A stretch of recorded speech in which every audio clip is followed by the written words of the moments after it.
विचार करून वागावं. भगवंताने माणसाला मनुष्य देह एवढ्यासाठी दिलेला आहे.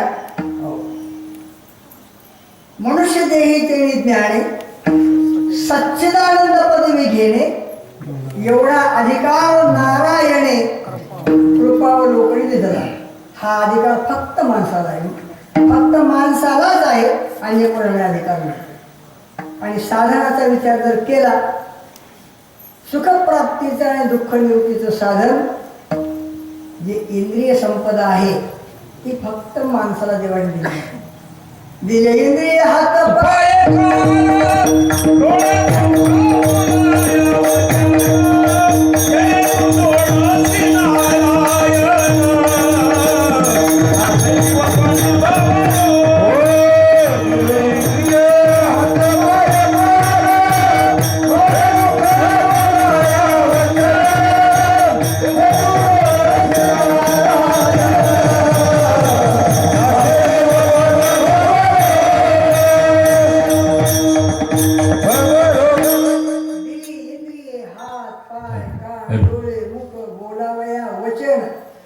कशासाठी? जेणे तू जोडशी नारायण नाशे जीवपणा भाऊ. जीवपणा नष्ट होतो, जाणं संपतं आणि नारायणाची म्हणजे देवाची प्राप्ती होते. हा अधिकार फक्त माणसाला आहे आणि ही साधना फक्त माणसाजवळ आहे. आणि म्हणून तुकाराम महाराजांनी माणसाला सांगितलं, तुम्हाला काय पाहिजे? सुख पाहिजे ना? मग सुखाची प्राप्ती आणि कुठल्याही साधनाने होणं शक्य नाही. तुकाराम महाराज म्हणतात, म्हणून तुम्ही ऐकू नका. माझं स्पष्ट आव्हान आहे या गोष्टी. तुकाराम महाराज काही सांगते म्हणून काय ऐकावं का? तुमचा अनुभव तपासा. आत्तापर्यंत आपलं एवढं आयुष्य गेलेलं आहे आणि आपण एवढं कमी लिहिलं आहे. याच्यापासून सुख झालंय का? झालं असं तर आमची काही तक्रार नाही. पण आतापर्यंत कोणीच असं म्हणू शकणार नाही की याच्यापासून सुरू झालंय म्हणून. हा विषय आपला झालेला आहे. झालं का सुखप्राप्ती? त्यासाठी उदाहरण सुद्धा दिलं आपण. एकच व्यक्ती अशी आहे राहुल, त्याच्याकडे सगळी उपलब्धता असूनही त्याला सुखाची प्राप्ती झाली नाही. मग आपल्याला होण्याची काही शक्यता आहे? मग महाराज सुखप्राप्ती होईल कशाला? माणसाला अधिकार आहे आणि इंद्रिय संपदा त्या सुखाच्या परिस्थितीतून देवाने दिलेली आहे. आमच्याजवळही आहे, आम्हालाही मनुष्य देह मिळालेला आहे. आम्ही ते नेहमी सांगत असतो. फार अवघड नाही, परमार्थ हा फार अवघड नाही. फक्त दोन वाक्य सांगतो तुम्हाला, लक्षात ठेवा. माणसाला मी माणूस आहे असं कळावं. पिंगळकर महाराज काय म्हणले? माणसाला मी माणूस आहे असं कळावं, त्याचा अर्धा परमार्थ झाला. आणि माणसानं माणसासारखं वागावं, त्याचा सगळा परमार्थ झाला. तुम्ही कुठे लिहून ठेवा आणि कोणाला विचार. मग आम्ही कसं वागतो? आता तुम्हाला पण कसं वाटतं ते आम्ही सांगावं तुम्हाला कसं वागता येते. माणूस जर माणसासारखा वागला तर त्याला माणसं देव समजतात. माणसाला देव समजतात. पण माणसं माणसासारखं वागायला तयार नाहीत. माणूस त्याला पार चक्क विसरून गेलेले. मला एवढं सांगायचं होतं की मनुष्य देह भगवंतानी मुद्दाम दिला. मी तुम्हाला एक वाक्य सांगतो. भगवंताने अनंत प्रकारची सृष्टी उत्पन्न केली आणि सगळ्या सृष्टीकडे डोळे भरून पाहिलं, पण भगवंताला काही आनंद वाटला नाही. कारण याच्यात माझी प्राप्ती करून घेईल असा एकही अधिकारी नाही. असं ज्यावेळी भगवंताच्या लक्षात आलं ना, त्यावेळी भगवंताने मनुष्य देह निर्माण केला. मी सगळ्या वेळा सांगत नाही तुम्हाला.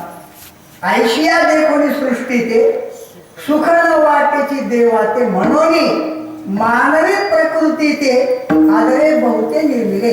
अत्यंत आदरानं मनुष्य देह निर्माण केला आणि योगायोगाने तुम्हाला दिला. कोण दिला?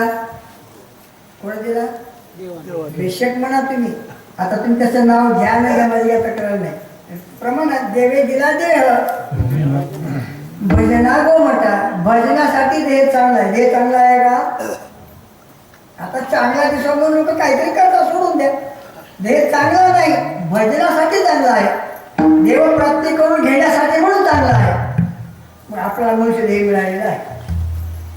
आता आपल्याकडे साधन उपलब्ध आहे, अधिकारी आहे. मग काय करावं? अधिकाराच्या संबंधाने आणि साधनाच्या आचरणाने जर देव आपलासा करून घेतला तर तुम्हाला सुखाची प्राप्ती होऊ शकते, नसेल तर सुख प्राप्त कदापि होणं शक्य नाही, असं तुकाराम महाराज अभंगाच्या पहिले.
जीवाला सुखाची अपेक्षा आहे, पण जीवाला लक्षपूर्वक ऐकावं. केले त्याच्याशिवाय जीवाला सुखप्राप्त होणं शक्य नाही. कोणाशिवाय? देवप्राप्तीशिवाय. आता देव हा शब्द उच्चारला की बऱ्याच लोकांच्या मनामध्ये शंका येतात, उत्पन्न होतात. पहिल्यांदा तर देव म्हणावंच कोणाला हेच माहीत नाही. नेमकं देव म्हणायचं कोणाला? कसं आहे, ज्याला देवाची गरज आहे तो देवाच्या माहितीसाठी निघत. कसा आहे, कुठं आहे, कोणाला भेटला का, आम्हाला भेटेल का, काय केलं म्हणजे भेटल. ज्याला देवाची गरज आहे तो ही शहानिशा करेल. कोणाला देवाची गरज आहे? आज 4 चौघामध्ये जमलं की जमलं काय म्हणजे गोष्ट अवघड आहे. आमच्या रमेश महाराजांनी फोन केला, सांगायला काय वर नाही. महाराज लोक खुश होतील असं कीर्तन सांगा. आता आमचा जन्म जवळपास माझं 75 वर्ष वय आहे. 50-55 वर्षापासून मी कीर्तन करतो. आयुष्य गेले सगळं माझ्या कीर्तनामध्ये. आमचे गुरुवर्य परमपूज्य ज्ञानोबा निवृत्तर महाराज 2 श्रोते असू द्या की 2000 असू द्या की लाख असू द्या हरकत नाही, पण लोकरंजनासाठी एकही शब्द खर्च करायचा नाही. एकही शब्द. सांगू तुम्हाला तुकाराम महाराजचा पुरावा आहे. जनरंजवणे फोल हे तो चावटीचे बोल, जनरंजवणे फोल. हे चावट माणसाचं काम आहे, लोक खुश करायचं. आमचं पहिलेच ठरलेलं आहे, तुम्हाला बरं वाटलं तर पुढच्या वर्षी बोलायचं, बरं वाट नाही गेलं बोलायचं नाही. काय बिघडलं तुमचं कुठं? समाजासाठी बोल नाही. अरे तुमचं काही कल्याण झालं पाहिजे ना, उद्धार झाला पाहिजे ना, काही पश्चाताप झाला पाहिजे ना, माणसाच्या जन्माला आल्यावर काय केलं पाहिजे हे तर तुम्हाला कळलं पाहिजे ना. हे कशाने धार्मिक कार्यक्रम आहेत? अहो एवढा मोठा सप्ताहाचा खर्च करायचा. मी म्हणत नाही करू नका, सप्ताह करू नका, सप्ताहामुळे महाराज पुष्कळ सप्ताह करतो आम्ही. पण एखाद्या व्यक्तीने विचारलं एवढे लाख रुपये खर्च केले तुम्ही सप्त्यामध्ये, काय मिळालं तुम्हाला म्हणलं? काय उत्तर आहे तुमच्याकडे? काय उत्तर आहे? विचारित नाहीत म्हणून चांगली गोष्ट आहे, पण एखाद्याला जर विचारलं जर तुम्हाला तर काय उत्तर आहे तुमच्याकडे? काहीच नाही. मग कशाला केलं? गोष्टी आवडायत मला. आपला तो विषय नाही. महाराज बोलले असं असं, महाराज बोलला चटके सांगा. मला आतापर्यंत कोण चटका दिला नाही आणि मला काय चटके येणार? बरोबर. मोकळं आमचं काम कसं आहे, मोकळं काम आहे सगळे. पटलं तर घ्या, येते पण अडचण येते. पटलं तर घ्या, सोडून द्या, काय तो विषय नाही. आपला काय विषय झाला होता? जीवाला सुखाची गरज आहे आणि जीवाला सुखाची प्राप्ती देवाशिवाय होत नाही. निश्चयाने महाराज लिहितात, तेने विण देवाशिवाय जीवाला सुख नव्हे. तेने विण जीवा सुख नव्हे. त्याच्याशिवाय जीवाला सुख होणं शक्य नाही. तेने विण म्हटलं ना, मग तुम्ही काहीही मिळवा, देव जर मिळाला नाही तर जीवाला सुख प्राप्त होणार नाही. मग देव कशाला म्हणतात? त्याची शहानिशा तुकाराम महाराज करत असताना दोन विशेषणं स्वतंत्र वापरलेली आहेत. देवाच्या बद्दल म्हणून सांगतो मी तुम्हाला, कारण देवाविषयी कोणी विचार करत नाही. ज्याला देव प्राप्तीची गरज आहे तो विचार करतो, दुसरं कोणी करत नाही. थोडं मोकळं बोलतो. कोण देव आहे? देव सिद्ध करण्यासाठी तुकाराम महाराजांनी दोन विशेषण स्वतंत्र वापरले. देव आपला आहे, देव आपला आहे आणि तो देव एक आहे. समाजामध्ये देवाविषयी अनंत कल्पना आहे. कोण कोणला देव म्हणेल काही सांगता येत नाही. आणि आता तर हल्ली असं आहे या काळामध्ये, देव अंगात येते म्हणून. आता कोणाकोणाच्या अंगात नाही काय काय नाही मला माहिती नाही. तुमच्या गावात येते का कोणाच्या अंगामध्ये? नाही येत असं तर बरीच गोष्ट आहे. कोणाच्या अंगामध्ये आई येते, कोणाच्या अंगामध्ये देव येते, कोणाच्या अंगात भूत संचार होते. आता कोणाच्या अंगात काय येते कोणाला माहित आहे, पण आमच्या अंगात आतापासून काहीच आलं नाही. आम्ही खूप कल्पना करून बघितला काय ते येते काही अंगामध्ये म्हणून, पण काही आलं नाही. हे अंगात येत नसते म्हणून.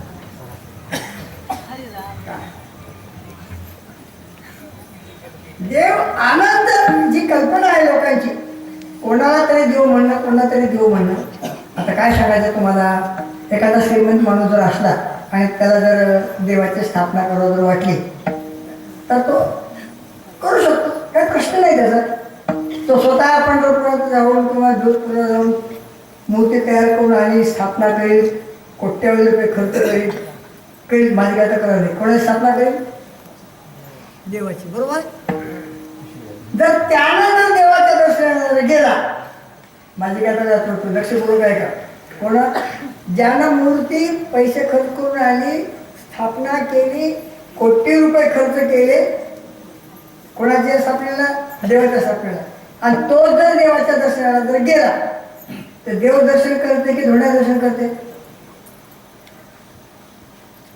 म्हणजे छाती होणार नाही बोलायची. देवाच्या दर्शनाला जर गेला तर पाया पडतात त्याला काय वाटतं? काय वाटतं? जोधपुरून जाऊन आणलो म्हणला मूर्ती. कशाची आहे? कशाची आहे? गोष्टी खूप आवडतात महाराज, ते बारकाणे तो विचार करत नाही. मग काय आणलं काय? ते धोंडा हे धोंडा, धोंडा घासला तर काय फरक पडणार? त्याच्या मनात जर वाटलं मी स्थापना केली आहे, कोणाची? देवाची नाही, मूर्तीची, पाषाणाच्या. तेही पाषाण हेही पाषाण. देव नाही अशी जागा रिकामी नाही, पण देवत्व ही जी भावना आहे, ही भावना पैशाने येणार, लौकिकाने येणार. ही भावना येण्यासाठी त्याचीच कृपा लागते. आणि तो देव एक आहे. आणि त्याच्यापेक्षा तुकाराम महाराज जवळच जाता सांगितलं, देव आपला आहे. आता देव आपला आहे, देव आपला आहे आणि किती जरी सांगितलं, दिवसभर जरी सांगितलं, तर तुम्हाला देव आपला वाटते का? बायको आपलं वाटते की देव आपला वाटतं? पोरगा आपलं वाटते की देव आपला वाटते? घर आपलं वाटते की देव आपला वाटते? आतापर्यंत देवाची गाठ भेट न व्हायचं कारणच हे आहे. जे आपलं नाही त्याला आपण आपलं समजलं आणि जे आपलं आहे ते आपल्यापासून दूर गेलं. खरं तर देव आपला आहे, पण आपला वाटतो का? आपल्याला वाटत नाही. का वाटत नाही? हे बाकी सगळं आपलं वाटायला म्हणून. हे आपलं नाही हो.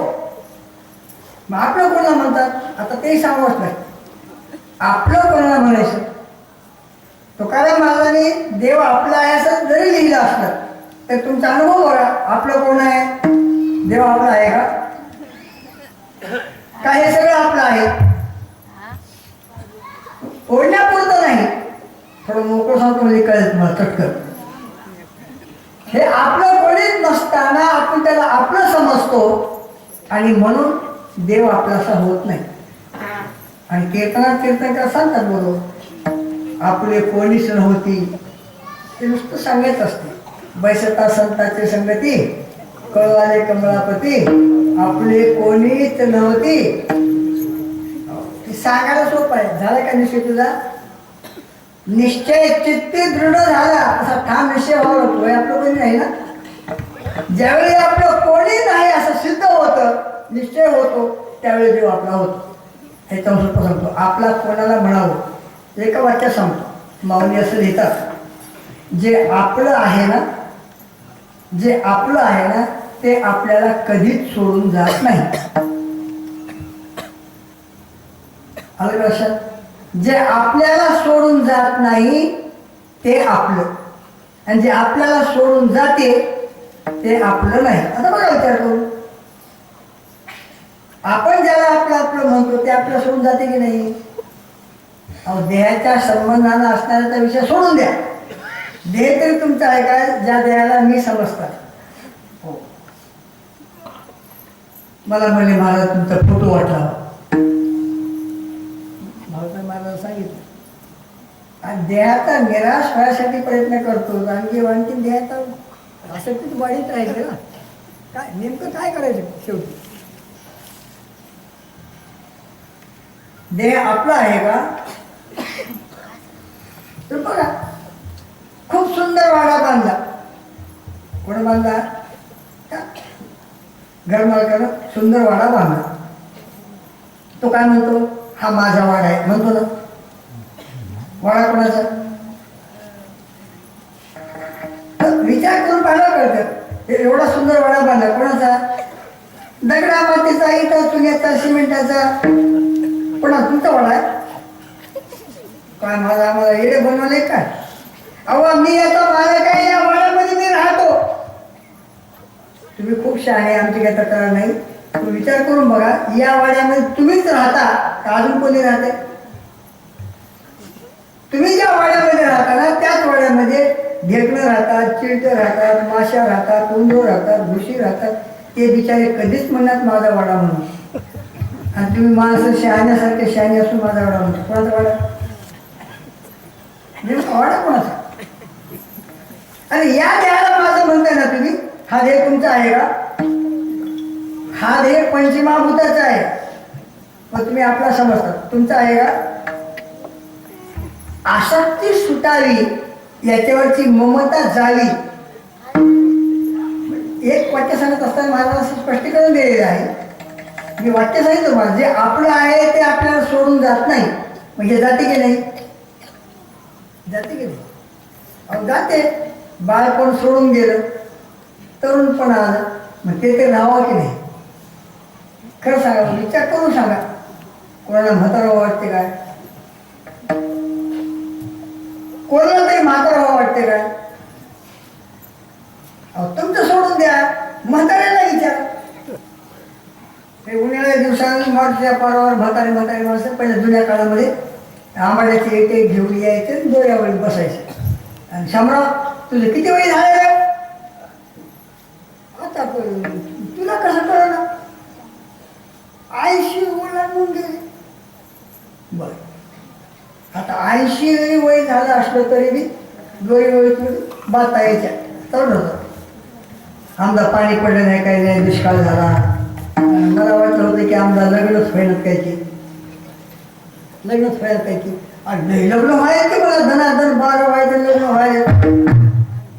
त्या पाण्याच्या काही पोरं खेळत होते, गोट्या खेळत होते. आणि पोरं हुशारच. ते म्हणजे म्हाताऱ्याच्या काय गप्पाच्या म्हणजे लग्नाच्या ये काय करायचे आता 70 वर्ष वय झाले, ये काय करायचे लग्नाच्या गप्पा. एखादा विचार होय आले बा लय गप्पा केल्या लग्नाच्या, तुमचे करावं काय. आता पोरं म्हणजे पोरं होय तुमचंही करावं काय. नका बा कोण म्हणणार बापू आता आम्हाला कोण द्यायला इथपर पाळी दिल्यावर कधीच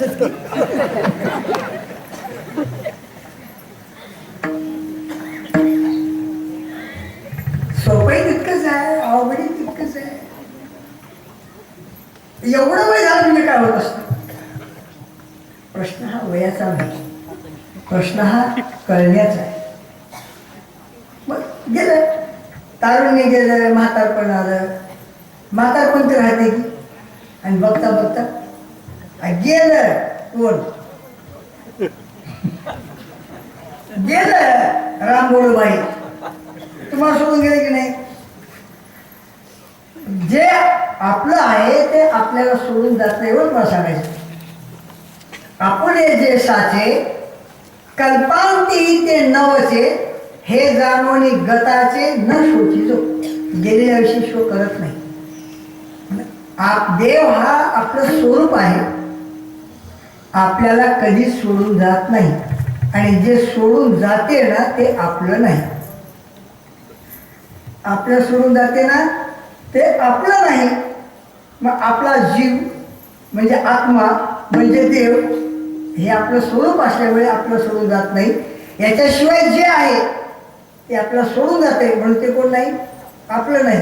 पण देव आपला आहे आणि तो देव एक आहे. एको देव सर्वभूतेषु गूढा श्रुती लिहिते. उपनिषद कारण त्याचं स्पष्टीकरण देत असताना देव एक आहे आणि सर्वांमध्ये तो व्यापक आहे. आपण रोजच म्हणतो सर्व घटी राम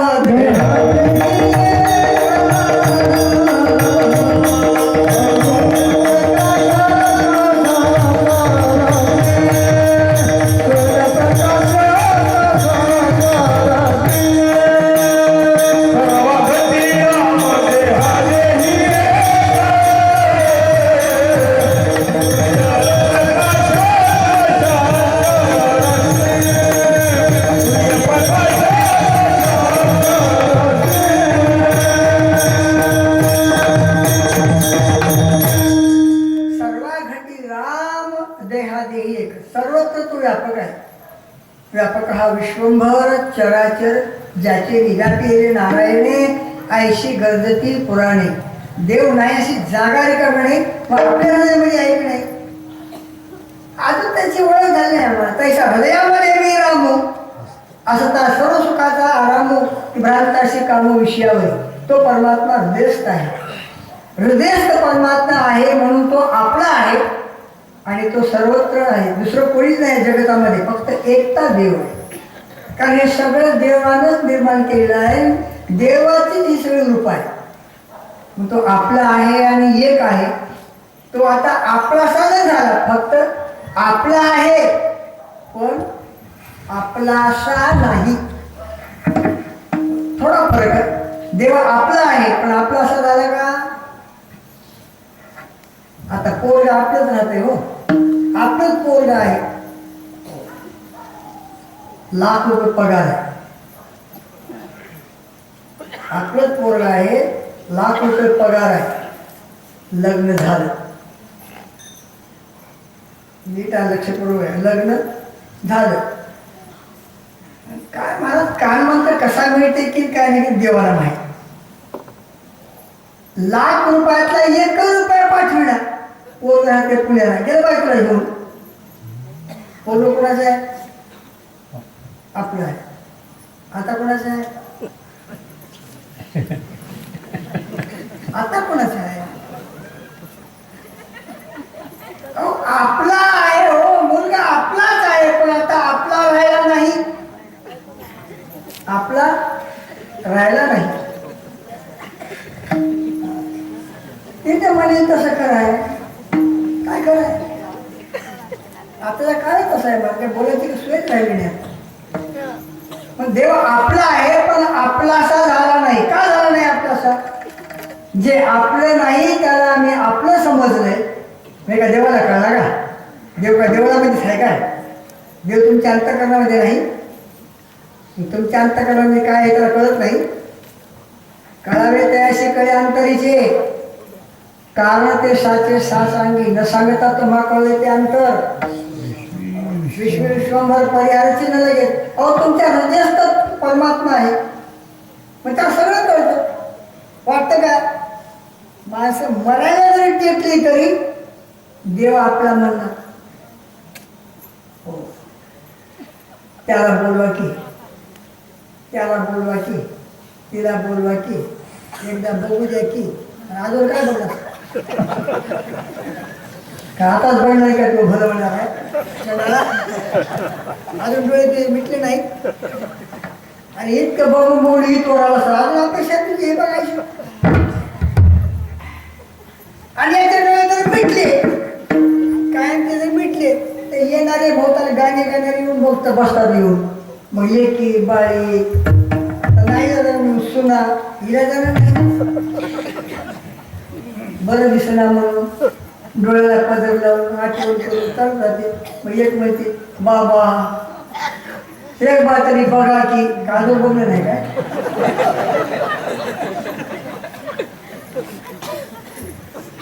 आता काय काय म्हणतात हे गोष्टी गावा पण नाही सगळ्या अनुभवात आहेत. पण माणसं या बाबीचा विचार करत नाही. आणि काय आपला आहे म्हणा फक्त देव आपला आहे हे आपलं नाही आपलं समजल्यामुळे देव आपला असा राहिला. देवाला कळते याला बायको आपली वाटायची ना मुलं बाळ आपलं वाटत आपण काय मग ते असं ज्यावेळी या सगळ्यापासून हा दूर होईल ते सोडून जायचं नसतंय. बऱ्याच लोकांचा गैरसमज होईल हे सोडून जायचं नसतंय. समजा तुम्हाला मोकळ्या म्हणाला खरंच मोकळ्या म्हणा सांगतो घरातल्या सगळ्या माणसाला वाटावं हे माझं वय म्हणून आणि तुम्हाला वाटावं की इमानदार हे माझं कोणी नाही असं वाटावं झपलं परमार्थ झालं. काय वाटतंय काय अवघड आहे रे. घरातल्या सगळ्या माणसाला म्हणावं हे आपलं आहे म्हणून आणि तुमचा निश्चय असावा हे आपलं कोणी नाही झाला हो परमार्थ. येते काय कोण ते हिटायला काही काळ लागते. आजवरून केलं लगेच हिटते काय त्याच्यात दुसरं काही पडावं लागते काही काळ जवावं लागते. आता इतका काळ संसारामध्ये गेला पण अजून विटले काय मग म्हणायचं विटेल यायचे तर प्रपंचापासून दोरी लांबत हिट देव आहे देव म्हणतो असं नाही. पण तुम्हाला जर खरंच शाश्वत सुखाची गरज असेल तर देवाशिवाय सुख प्राप्त होणं शक्य नाही. देवाशिवाय बाकी जे काही तुम्हाला दिसेल ते सगळं माईक आहे. हे माईक नाही. माईक म्हणजे माया कार्य मायेने निर्माण केलेलं आहे आणि ते दुःख उत्पन्न करणार आहे. दुःखाची जनिती दुःख देणार आहे.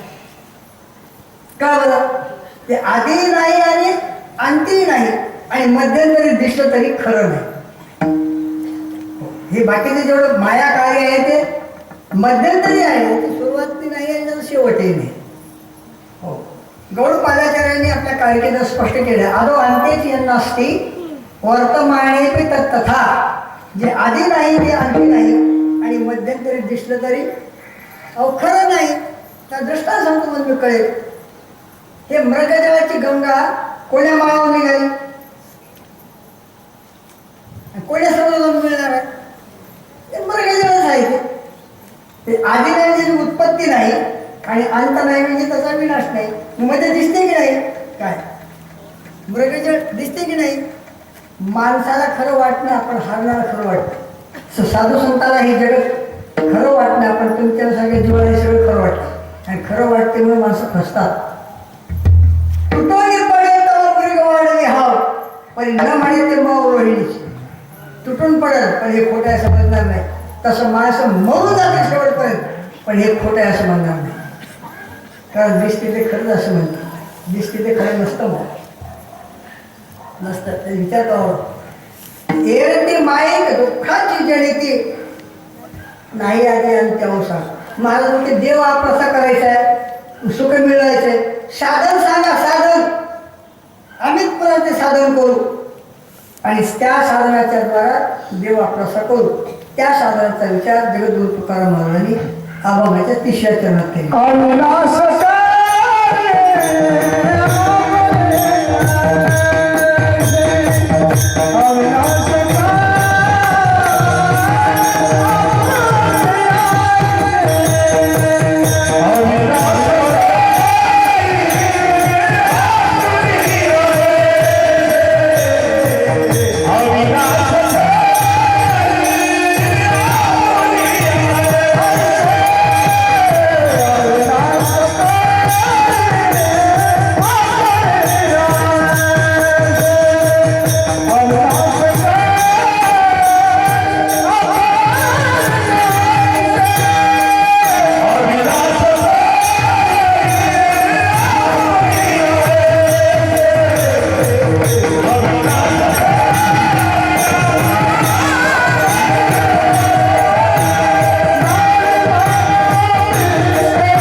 आपल्यासारखा करून घ्यावा. अविनाश करी आपुलिया आईशे करी. आपल्यासारखं करून घ्यावं. कारण आपल्यासारखं कसं करावं हे माणसाला सांगावं लागत नाही. कोणाला कसं आपल्यासारखं करावं हे माणसाला सांगावं लागत नाही. कारण माणसाच्या स्वभावामध्ये हा स्वभाव नक्की ठरलेला आहे. ते आपला कसा होईल, ते आपला कसा होईल. कारण जवळपास आता तर राजकारण चुलीपर्यंत पोहोचलेलं आहे. सगळ्याला माहीत आहे हे आपला कसा होईल. मग अविनाश परमात्मा फक्त अविनाश आहे. बाकी सगळं नाश पावणार आहे. पण नाश न पावणारा ज्याचा त्रैकालिक अत्यंत भाव होऊ शकत नाही, म्हणजे ज्याचा स्वभाव नाश नाही, ज्याचा आश्रय नाश नाही, ज्याचा परता नाश नाही, तीच एक गोष्ट फक्त अविनाश आहे. आणि असा फक्त परमात्मा आहे. वेदांताचा विषय असल्यावर थोडा अवघड जाणार आहे तुम्हाला, पण मी याला काही हात लावत नाही कारण माझा वेळ जवळपास संपत आलेला आहे. परमात्मा अविनाशी सत्य खरा असल्यामुळे त्याचा कदापि नाश होत नाही. आणि तो जर आपला असा जर झाला तर तुमचाही नाश होत नाही. तुम्ही सुखी व्हाल, आनंदी व्हाल. पण साधन काय? लावे मला पिशे गोविंदाचे. तुमच्या मनाला गोविंदाचं, भगवंताच्या नामाचं पिसं लागलं पाहिजे. हा अवघड नाही. नामस्मरण घेणं निराळं, नामस्मरण येणं निराळं आणि नामस्मरणाचं पिसं लागणं निराळं. मोठं अवघड आहे. मला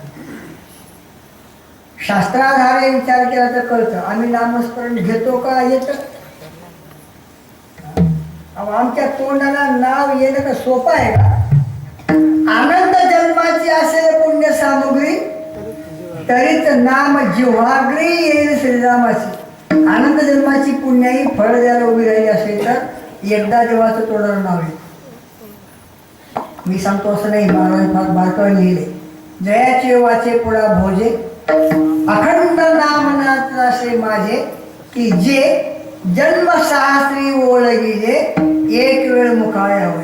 एकदा तोंडाला यायला हजारो जन्माची पुण्याई यावी लागते. आम्ही किती बाऱ्या विठोबा रखमाई भजन करून द्या, आम्ही किती बाऱ्या विठ्ठल म्हणून द्या, हे पुढचे माणसं म्हणतात का? म्हणतात. कीर्तनकार आलडून आलडून मी येलं करा भजन वाजवाटाळी. काय येडा असे काय तू येड्या बोंड्या काहीच सांगत जाऊ नको. आम्हाला पक्क माहीत आहे त्याची पुण्य असली तर ते भजन करते. तू भजन करणार आणि कोणाला भजन कर म्हणून सांगायचंच नसते. तुम्ही करा ना स्वतः. पण आता झाले असं बघतो माणसं कीर्तनाला येतात, एकट्या येणार बारक्या पोराला घेऊन येतात, मांडीवर घेऊन बसतात. आपण टाळी वाजतात, त्याचे हात आपल्या हातात धरतात. आणि सकाळच्या परी महाराजाला मला चल चहा प्यायला मी घरात येत राहते बरोबर हिंडायला. गेलं चहा प्यायला गेले की महाराज बघलाय की रात्री बघलाय की नाही हे आमचं कसं भजन करू राहिलं, तुला काय रोग आलता का? हे सांगा मला घराला बोलत असतो तू आमचा बाळा कसा भजन केलं हे सांगा घराला बोलत असतो. अरे आयुष्य फुकट गेलं रे भला माणसा भजन केलं. तुमचा तरी काय दोष? एकदा तोंडाला देवाचं नाव यायला हजारो जन्माची पुण्य लागते. तेवढे पुण्य तुमच्याकडे नाही मी कसं भजन करणार? म्हणून आम्ही तुम्हाला भजन करा तुमच्या इथंच म्हणून नाही, मी कुठेही सांगत नाही. आम्हाला भाऊसाहेब मला पुष्कळ दाखवतात, मला म्हणे जा की असं सांगत जा की असं. मग रुपयाचं सगळं माहीत आहे. पण आमचा एक सिद्धांत ठरलेला आहे. तुम्ही काय ऐकता, कोणाचं ऐकता, कशासाठी ऐकता, ऐकण्याने नेमकं काय होते या गोष्टीचा तुम्ही कधी आयुष्यात विचारच केला नाही, काय करणार आहे? पण महाराजांना सांगितले जोपर्यंत तुम्हाला तुमच्या मनाला देवाच्या नावाचं पिसं लागणार नाही. माझा विषय असा होता देवाचं नाव तोंडाला इतकी पुण्य लागते. हो आम्ही घेतो नाव घेत नाही असं नाही. नाव घेणं निराळं आणि नाव येणं निराळं. कोणीच न सांगताना जर नामस्मरण तोंडाला जर आलं नक्की समजा पुण्य आहे. पण सतत नामस्मरण पिसं म्हणजे काय? अहो सतत एखाद्या माणसाला कोणतं व्यसन लागले की नाही असं सांगतात बरं, मला काय माहिती नाही. जे माणसं पितात की नाही पाणी नाही, आता पितात म्हणजे तुम्हाला चटकन कळलं असतं. दुकानाच्या बाहेर निघाला पिऊन घराला सरळ जायला तिथवर जाते आणि पुन्हा आणखी दुकानाकडची. तुम्हाला कसं काय माहीत महाराज? तुम्ही म्हणतात तुम्ही लोक सांगतात ते मी सांगून मला काही माहिती नाही. त्याचे पायाचं घरा कर म्हणतात म्हणजे दुकानाकडे पाय म्हणतात चल चल चल चल सगळं सगळं तरी हरकत नाही पण तिकडेच तेच पण नाही तर कुठलंही व्यसन असू द्या, बिडी असू देत, तंबाखू असू देत, चहा असू देत. मी काय व्यसनमुक्तीचा कार्यक्रम करणारा माणूस नाही, पण खरं सांगतो तुम्हाला एखाद्या माणसाला जर व्यसन जर लागलं त्याचं पिसं लागतं. मला व्यसनाचं रूपांतर पिशामध्ये होतं. तयाचे आम्हा व्यसन ते आमचे ध्यान किंबहुना समाधान ते मिळतील आहे. ते मिळालं तर समाधान नाही. मला व्यसन आहे त्याचं रूपांतर त्या पिशात झालं पाहिजे, सारखं वेळ लागला पाहिजे. आता महाराजांचे काही पुरा आहेत, आमचे पुढे नव्हते ऐशे आणि हेची पिशे निवडले का? रात्र दिवस चालू आहे दिनरजनी हाच धंदा गोविंदाचे पवाडे. रात्र न कळे दिवस न कळे अंगी खेळे दैवते. गोविंद गोविंद गोविंद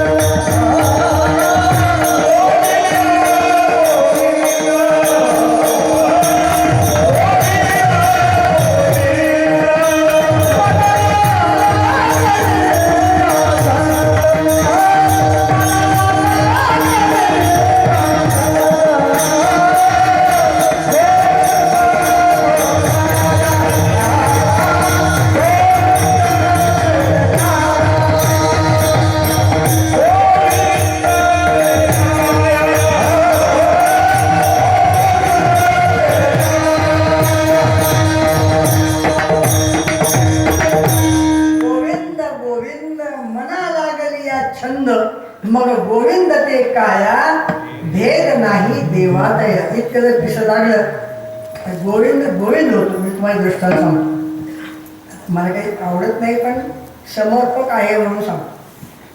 हे जे भेंगुरटी असते ना, भेंगुरटी ते आळ्या धरून आणते आणि खोप्यात ठेवते.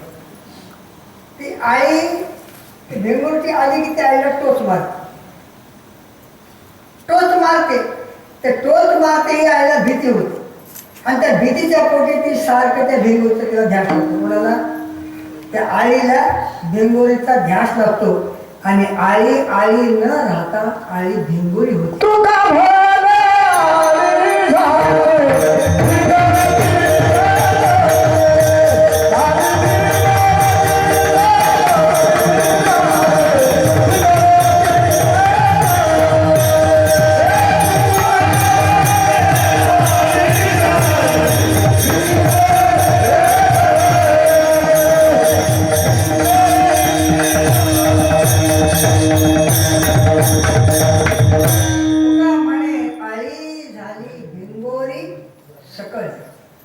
भिंगोरी आळी होते. मी तुम्हाला एक न्याय सांगतो. आळी भिंगोरी नसते, आळी भिंगोरी नसते, पण भिंगोरीच्या ध्यासाने आळी भिंगोरी होते. हे आता कळलं ना तुम्हाला? आळी भिंगोरी नाही, पण भिंगोरीच्या ध्यासाने आळी कोण झाली? भिंगोरी झाली. आता तुम्ही तर देवच आहात. देवाची बरे, देवाची बरे तुका म्हणे खरे तुम्ही. मग तुम्ही तर देव आहात, मग देवाच्या ध्यासाने देव काय होणार? भिंगोरी नसलेली आळी जर भिंगोरीच्या ध्यासाने भिंगोरी होऊ शकते, तर देवाच्या ध्यासाने जीव देव आहे, मग देव का होणार नाही? जीव देव आहे, जीव ब्रह्मैव नापरा, मग देवच आहे ना. मग त्याचं पिसं लावा. लावे म्हणा पिशे गोविंदाचे. आपण इथपर्यंत आलो. पण एकाने प्रश्न विचारला, महाराज आम्ही सारखं नामस्मरण केलं आणि आम्ही देव झालो, त्याचा फायदा काय? लोक हुशार असतात. आता कोणी विचारत नाही म्हणून बरी गोष्ट आहे. विचारत सांगा मला ना काय फायदा आहे? मग त्याचा फायदा मला लिहिले. जीवाला हा देह मिळाला ना, एक बार त्याला देह सोडावा लागतो आणि देह सोडणं याला आपल्या लोकांमध्ये मरण म्हणतात. जीव मरत नसते, देह सोडला त्यावेळी त्याला मरण असं म्हणतात. पक्क जरा ठेवत. जीव न देखे मरण धरी नवी सांडी जीर्ण संचित प्रमाण भोग शुभाशुभा. आपल्या अंगावरचा कपडा फाटल्यावर आपण टाकून देता की नाही? टाकून देतात. दुसरा नवा घालतात, बरोबर आहे ना? मग नवा घालता ते जुन्या टाकून देत तरी दुःख होते, आनंद होते. अंगावरचा जुना सदरा फाटून गेला सदरा टाकून तरी दुःख होते, आनंद होते, आनंद होते. नवा घालताना आनंद होते. मग हे जीर्ण झाले शरीर. आता म्हातारं झालं, दात पडले, डोळे गेले, कान गेले, हातपाय गेले, झालं जीर्ण झालं. आता टाकून देताना आनंद व्हावं की? अरे आनंद काय कुठे गेले की हे स्वतः रडायला सुरू करते. अहो हे तर रडते, सोडून द्या. त्याला काही कळत नाही. सामान्य संसारिक जीव आहे तर सोडून द्या. चांगले चांगले कीर्तनकार पलंगावर पडल्यावर रडलेले आम्ही प्रत्यक्ष पाहिले आणि आम्हाला विचारावं लागलं, महाराज लोकांना उपदेश केल्यावर तुम्ही आजपर्यंत, आता रडायची वेळ का आली? बोला, सांगा, काय रडता तुम्ही? काय म्हणून रडता? इतका लोक आहे तुला देहाचा लोक आहे तुम्हाला. काय सांगितलं आजपर्यंत तुम्ही? शेकडो कोणी फाटून गेले असते कमरा बांधून, काय उपयोग काय? अजून या जड दुःखरूप पुन्हा येणाऱ्या देहाच्या शक्ती सुटत नाही. काय फायदा काय तुमचा? मनाला जर पिसं लावलं, देव जर आपला झाला, फायदा काय? तुकाराम मला सांगतात, मग देह तर कोणाला सोडावं लागतं. देहाला जो आला आहे ना, त्याला देह सोडून जाणार आहे, तो वाद नाही. ही गोष्ट ठरलेली आहे, काही बदल होत नाही. ज्यावेळी, ज्या काळी, ज्या स्थळी जिथं मरण ठरलेलं आहे ना, तिथं हे जाणारच आहे, हे थांबणार नाही, जाणार आहे. पण हे जरी गेलं पण ध्यानात ठेवा, देव हा प्रसाद ज्याने केलेला आहे त्यालाही एक बारच पाळली आहे. एकदाच मरावं लागणार आहे, एकदाच देह सोडावं लागणार, पुन्हा देह मिळणार नाही आणि पुन्हा मरण येणार नाही. एका मरणेची सरे, एकदा मिळेल त्याचं काम संपलं, त्याला पुन्हा जन्म पुन्हा मरण राहत नाही. हे झालं आध्यात्मिक चिंतन. लौकिकामध्ये त्याची कीर्ती राहते. उत्तमाची उरे कीर्ती मागे, जगतामध्ये त्या महात्म्याची कीर्ती राहते. नुसती कीर्ती राहते नाही, स्वतः देव त्याची कीर्ती जगामध्ये सांगत ठेवतो.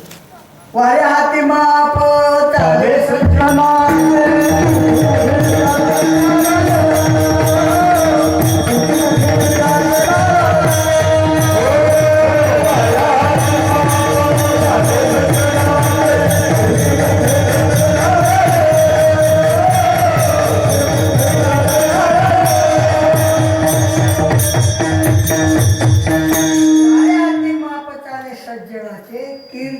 त्याचे नारायण, स्वतः नारायण त्याची कीर्ती करतो. उत्तमाची ओळख कीर्ती मागे तुका म्हणे, ज्यावे सत्कीर्तीने भरवे त्याची कीर्ती पाठीमागे राहते. काय महाराज, ज्ञानेश्वर महाराजांना किती वर्ष झाली ते लिहून ठेवले, गेले नाही. जोवरी चंद्र सूर्य तोवरी कीर्ती घट फिरू रे.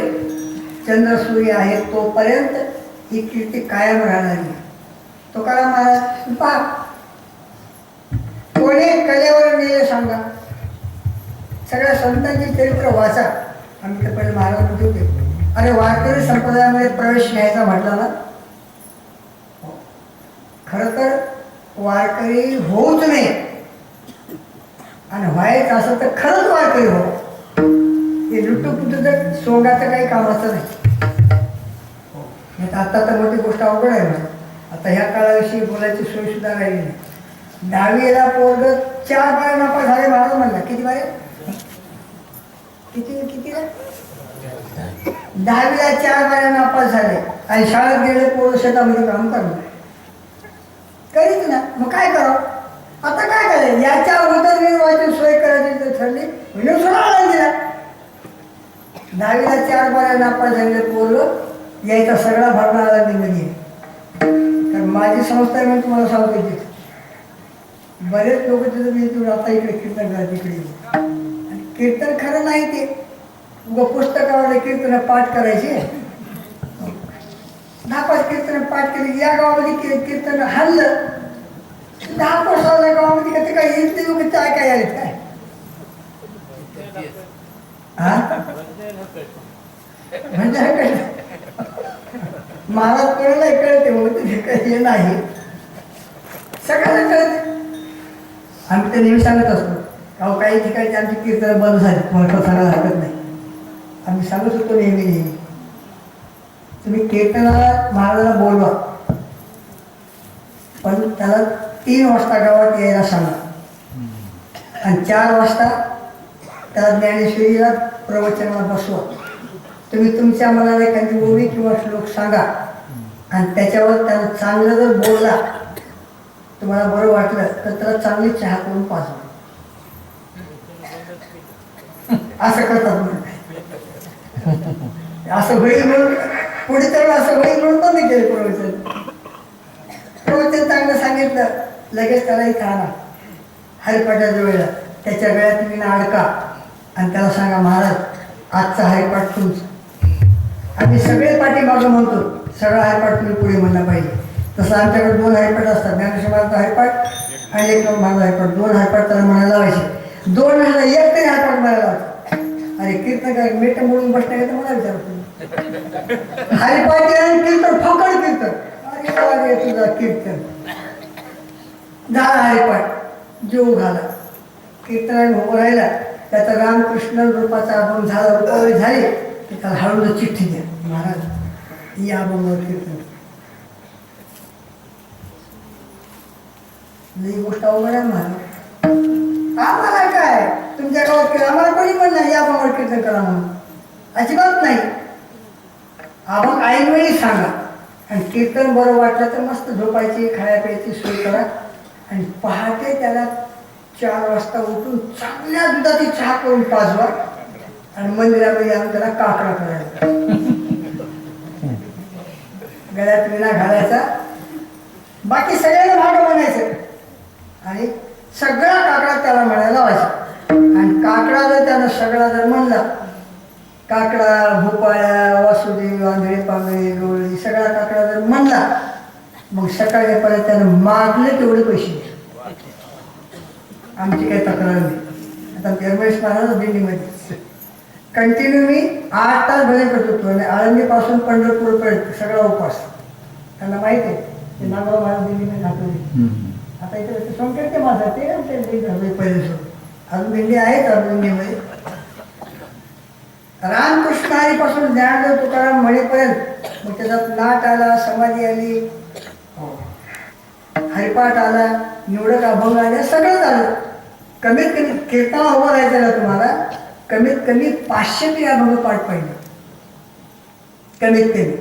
आता काय 2-4 कीर्तन हाणले झाला मला. अहो 4 चाकीमध्ये बुई पळा येतं. लोक आम्हालाच माहीत, महाराज इतक्या वर्षापासून कीर्तन केलं तुम्ही अजून एसटीनंच चला काय. बापू त्याचं नशीब आहे, त्याचं दैव आहे, त्याला मिळालंय, त्याची आम्ही कशाला सर करू, आमचं हेच आहे ते बरं आहे. मिळेल न मिळेल पण माझी एक अंतिम इच्छा आहे, शेवट सांगतो मला खरंच, पण थोडं तरी मागं पोहोचून बघा. आपलं एवढं आयुष्य आहे, हे सगळं आयुष्य आपलं फुकट चाललेलं आहे, फुकट. त्याची खंत नाही माणसाला, माणसाची धाव पुढे. जर तुम्ही परमात्मा आपलासा जर केला तर तुमची कीर्ती जगतामध्ये चांगल्या पद्धतीने राहते. उत्तमाची उरे कीर्ती मागे, हे रती मायक दुःखाची जनिती, नाही आदी अंती अवसान. सतत नामस्मरण करावं. नामस्मरण जर नाही केलं तर आयुष्य फुकट जातं. आता आपल्याला आयुष्य मिळालेलं आहे आणि हे आयुष्य देव प्राप्त करून घेण्यासाठी म्हणून मिळालेलं आहे. आणि ते जर प्राप्त झाले नाही तर आयुष्य फुकट गेले असं समजा.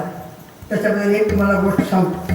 माझी वेळ संपली, पण सगळ्यांनी ज्याला ज्याला भगवंतांनी हात दिलेली आहेत आणि ज्याला ज्याला सुस्पष्ट वाणी दिलेली आहे आणि भगवंताच्या नामाचा उच्चार करावा. उरलेल्या ते 5 मिनिटामध्ये ते गोष्ट सांगून मोकळं होतं. करा भजन.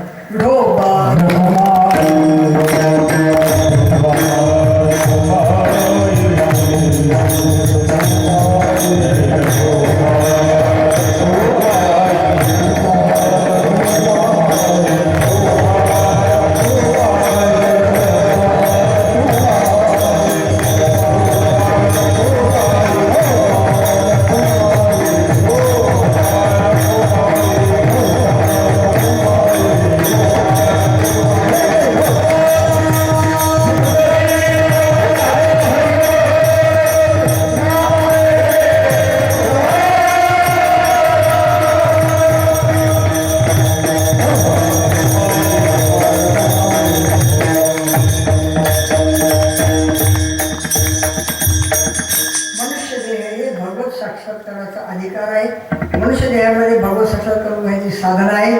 पण मनुष्य देहात मिळालेलं आयुष्य त्यानं जर देव मिळवला जर नाही तर आपलं आयुष्य निरर्थक गेलं असं समजावं. महाराजांची पुरा आहे, आयुष्याची या साधने सच्चिदानंद पदवी घेणे. आपलं आयुष्य फुकट घालवायचं नाही. देव संपादन करा, देव आपलासा करा, मग राहिलं काय आणि गेलं काय. म्हणजे आयुष्य पोट जाते. लोक म्हणते नामस्मरण करणाऱ्याचे आयुष्य संपत आहे आणि नामस्मरण न करण्याचे आयुष्य, दोघांचे आयुष्य संधीच घेऊ. दोघांच्या आयुष्य नाश होतो. नका करू नाश, आयुष्य नाश करू नका. मग कोणाचं आयुष्य राहते? जे देवाचं नाव घेणं त्याचं आयुष्य जातेच की, आणि जे देवाचं नाव घेणं त्याचं आयुष्य काय त्याचे जातेच की. मग दोघांचं सारखं झाले की. जे देवाचं नाव घेणं त्याचे बी आयुष्य जात आहे आणि जे देवाचं नाव घेते त्याचे आयुष्य पंचायत बरोबर आहे की त्याचे आयुष्य जातेच ना. मग दोघात काय फरक आहे? फरक असा आहे, देवाचं नाव जे घेत नाही त्याचं आयुष्य फुकट जाते. फुकट फुकट म्हणजे कळलं का? अहो वाया जाते, निरर्थक जाते. कसं निरर्थक जाते? मला दृष्ट सांगत होते, मी तुम्हाला सांगतो म्हणून सांगलं, खरंच माझा वेळ संपलेला आहे. एका गावातल्या पाटलाला मुलगी दिली. 2 लाख रुपये पगारचा माणूस, मुंबईला राहत होता. लग्न झालं. सासरे बुवानी जावायला पुष्कळ निमंत्रण देऊन पाहिला एकदा ते दिवाळसणाला या, पण नेमकं दिवाळसणाला त्याला सुट्टीच मिळायची नाही. त्यानंतर मलाही पुष्कळदा यावं वाटायला मामा, पण सुट्टीच मिळत नाही. बरं असं करा, दिवाळसणात नाही, ज्यावेळी तुम्हाला सुट्टी मिळेल ना त्यावेळी या. मग त्यांनी पत्र लिहून पाठवलं होतं, यावेळी मला सुट्टी आहे आणि मी नक्की येणार. आता नक्की येणार म्हणल्यावर गावचा मोठा पाटील, आता जावई येणार. 4-5 वर्षापूर्वी लग्न झालेलं आहे आणि आलाच नाही, आता नवीन येणार. आता मग त्या जावयाला जेवायला करण्यासाठी म्हणून जावयाला एकटा जेवण घालायचं होतं, पण एकटा जेवण घालावं लागतं काय? गावातला मोठा पाटील. मग सगळ्या गावाला चुलबंद अवतान दिलं आणि परिसरातले मग जिल्हा परिषद सदस्य, पंचायत समितीचे सभापती, मेंबर, आमदार, खासदार, हे बडे बडे लोक सगळे आल्या निमंत्रण दिले. आमचे जावई आले, आमचे जावई आले आणि त्यांचा जेवणाचा प्रोग्राम आहे. आणि बरोबर 11 वाजता पंगत बसणार आहे. जावई आमचे 10 वाजता येणार आहे आणि त्यांना काही वेळ नाही. 11 वाजता जेवण झाले की 12 वाजता लगेच गाडीला वापस जाणार आहात, तर तुम्ही वेळेवर उपस्थित राहणे. निमंत्रण पत्रिका छापला, असा भव्य मंडप घातला, सगळी व्यवस्था केली, स्वयंपाकही केला, खूप भरपूर स्वयंपाक केला. दिवस उजाडला. त्या दिवशी सगळे लोक जमा झाले. 10 वाजता लोक आले. 11 वाजता येत पंगत, 10 वाजता लोक आले. आमचं शिकायला काय हो, 1 घंटा आधी मग तिथं पेपर ठेवलेले. पेपर मग 10 वाजता येणार जावाई म्हणल्यावर मग यानं आपलं बेंड बाजा काही पत्रशीट लोक घेऊन स्टँडवर गेला. कोणाला जमायला नाही. सासूबाई माडीवर बसली, जवाई यायला बघायला. आता नेमाची गाडी ठरलेली, टायमाची गाडी आली. गाडी आली हो, गाडी आली, थांबली. बरेच लोक खाली उतरले, पण जावाई उतरले नाही. उतरावं की नाही? गाडीत बसतेच नाही ते उतरतील कसे? बसले असले तर उतरत होते, बसलेच नाही. कंडक्टरने बेल मारली, गाडी पुढे गेली. पण पुन्हा लक्षात आलं कंडक्टरचं, अरे हेच गाव आहे का पाटलाचं? त्यांच्या जवळचे पत्र होते त्याच्याविषयी. पुन्हा बेल मारली, गाडी उभी केली. त्याला वाटतं पुढे बसला असेल. पहिल्या काळामध्ये कंडक्टरची सीट मागं होती आणि सगळे माणसं पुढे जायचे. गाडी उभी केली, पत्रे, हे पाटला जेव्हा आमच्या पडले हात का? हात म्हणून हे पाहिजे पत्र द्यायचं जेव्हा पत्र घेतलं, पाहिलं पत्र. मामा ठरलं होतं त्याप्रमाणे येणार होतो, पण अचानक कंपनीचं काम निघालं आणि बेंगलोरला जावं लागलं.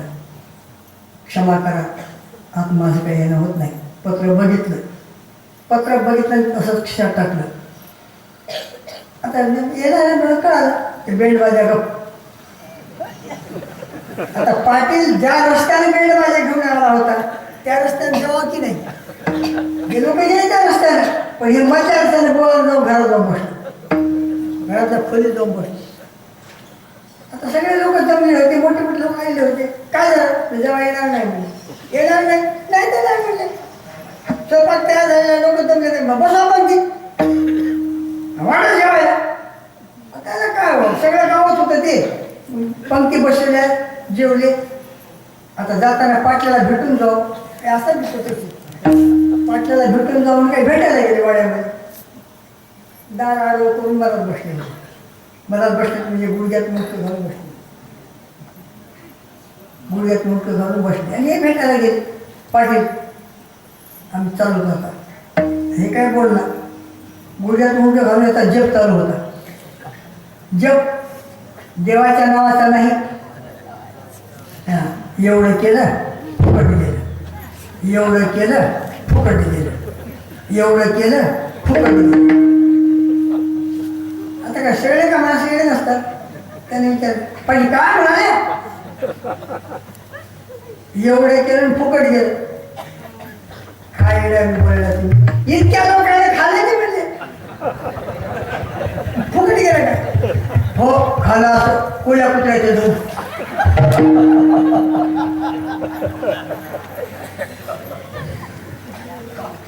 एवढं केलं. अहो केलं होतं कोणासाठी? मोकळं कोणा केलं होतं कोणासाठी? मग सार्थकी लागले फुकट गेलं. केलं होतं कोणासाठी? जावयासाठी. खालं कोण? ही गोष्टी आवडत कोणाला? अरे देवानं तुम्हाला माणसाचं शरीर देऊन आयुष्य दिले कोणासाठी? देव आपला करण्यासाठी. तुम्ही काय केलं? दिवा लावला इकडे मातभर फुकट गेलो. उभं आयुष्य फुकट गेलं. आजवर जरी कळलं नसलं आणि आता जरी कळालं याच्या पुढे जेवढं आयुष्य शिल्लक आहे त्याचा तरी नाश होऊ देऊ नका. आयुष्याचं चीज करा. मग एक क्षण असो, 2 क्षण असो, 2 दिवस असो, 10 दिवस असो, 2 वर्ष असो, माझी काही तक्रार नाही. कारण शास्त्रामध्ये एक पुरावे असे आहे, 1 तास उरला खटवान रायाशी भाग्य दशा कैशी प्राप्त झाली.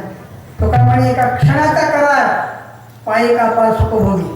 तुम्हाला पुष्कळ आयुष्य आहे. आयुष्य वाया घालू नका. आयुष्य फुकट घालू नका. मिळालेल्या आयुष्याचं चीज करा. देव आपलासा करा. एवढा संदेश परमपूज्य गुरुदेव माऊली महाराजच्या मार्फत भगवंताचे चरणी समर्पित. सेवेला पूर्ण विराम. ज्ञानेश्वर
तुका मागितला पंढरीचा वारकरी वारी मागणे ते करू प्रत्य आहे देशी करे पाय पांडुरंग या संतासने हेच म्हणजे तुका म्हणे आता उदारत होई या संतासने